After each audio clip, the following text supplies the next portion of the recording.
Looks like a skull. Ladies and gentlemen, we say that the road to hell is always paved with good intentions. And that is where we are going to be taking down all of the material that side government is providing you with.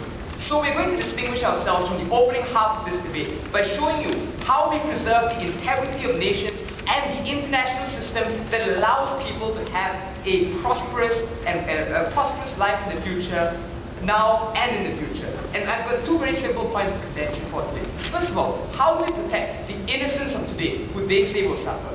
Second, how do we protect the innocents and the children of tomorrow? So on to my first point of contention. Here, the basic logic coming out from the other side was that we don't protect minorities and we don't protect the people who are oppressed under dictatorial regimes. Don't let them lie to you. Let me tell you, we do protect all these people. We have numerous ways by which we protected them, which have worked before and which they have completely ignored. We told you about engagement, diplomatic engagement with these regimes, including isolation, which works because these dictators and these authoritarian regimes want a platform in the international community. We told you that in the most extreme of cases, we might even be willing to use sanctions, so long as we determine it doesn't unnecessarily hurt the people of these countries. Targeted sanctions against the assets and personal interests that these dictators and authoritarian regimes hold. We told you about sports boycotts, and we told you that these have worked before in places like South Africa, where without violence, without military intervention, and without hurting the people with boots on the ground, we achieved regime change because the West was willing to engage and selectively isolate the government of South Africa, and therefore stop the brutal and vicious system of apartheid which has ruled the country. So we say, all these counts, we do protect minorities. But more than that, we tell you that your side creates worse violence against minorities because of the power vacuum and the struggle to control you create when you destroy every semblance of order and infrastructure in the countries you intervene. Just look at Iraq. They told you about how Saddam Hussein gassed the Kurds, but sectarian violence between Sunnis and Shias and Kurds actually increased in the aftermath of the Iraq War because there was nothing holding the country together, and frankly, ladies and gentlemen, the United States just wasn't up to the task. But we asked them a more fundamental question. Who will invade these countries? They told us Western nations. Western nations aren't that benevolent. They often install puppet governments, as I'm going to show you later in my substantive. No, thank you. But they told us the United Nations later on. Really? The United Nations is a shambles. The Security Council's veto members like China and Russia will constantly stop any effort by the West to invade any of their friends. And look at what's happening in Mali right now. The UN can't even get a force there to invade by September 2013, and leaving the African Union, a hodgepodge collection of dictators almost as worse as the terrorists controlling Mali, to invade this country, and we say that is not a very beneficial outcome. So they don't succeed in intervention, they hurt the people they want to protect. No thank you. Second point of contention, how we protect the people of tomorrow. They tell us that we rebuild these countries. We say no. I'm going to be showing to you why in my substantive we allow neo-colonialism and exploitation to happen. But suffice to say, in their prime examples of Iraq and Afghanistan, reconstruction has not happened. Today, Iraq and Afghanistan's GDPs are still far lower than they were before the war because occupation forces are concerned with maintaining stability, concerned with protecting the lives of their own citizens, not the lives and the economies of the countries they intervene in. So this isn't really going to happen. Finally, they told us in their extension that morality is pursuant to every civilization we pursue. First of all, we told you that all governments have a duty to their own citizens first. But I'm going to be telling you, in my point of extension, why we worsen the clash of civilizations. Before I move on, I'll take opening. It's not enough to show us that negotiations and diplomacy sometimes work. You need to show us why they always work, because if they don't, our policies do.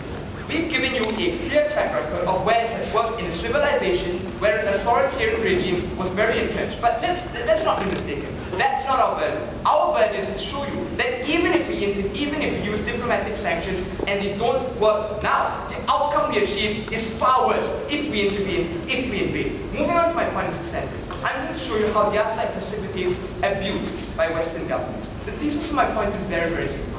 Western governments are not benevolent. Because the term human rights is so broad, and they've never told us what exactly they mean by it, we say that many Western governments take this as an opportunity to invade to further their own interests, which are often directly detrimental to the people on the ground. Because human rights can mean free speech, it can mean random infringements of censorships of the press, and Western governments often use these as excuses to invade and intervene and impose their will upon former colonies. And this leads to massive abuse. We've got many examples of how this has happened. Maybe the US is benevolent. Maybe the United Kingdom was a slightly better colonial power. But look at what France did in Rwanda and the Congo. France armed the Hutus on the premise that they were being oppressed by the Tutsis. And it was this kind of intervention that precipitated the Rwandan genocide. Not very benevolent. More than that, Western powers often install puppet governments. What do we mean by this? To further their own nations, the governments which Western powers install don't have legitimacy and often further the economic interests of the powers that intervene. In Iraq, the United States installed a puppet government that for years and years, until it was pressured to improve this government and reduce corruption, gave oil at highly discounted rates to the United States while not solving corruption and ignoring the plight of its own people. And we say that this is a very bad thing, ladies and gentlemen. And that is why their policy doesn't rebuild countries, it tears them down. No thank you. So that's my first point of extension. My second point of extension is about how they precipitate the clash of civilizations and allow dictators to be strengthened. Because dictators everywhere in the world justify their regime by telling their citizens that they will protect them against evil Western states. And what do Western states do when they intervene? They march into a nation, they cause collateral damage and random incidents of violence, and even if these things are far outweighed by the purported benefits they bring to a nation, these things are often blown up by terrorist leaders and in the state-controlled medias of Western regimes, even as the West tries to claim that it's rebuilding roads, schools, and hospitals.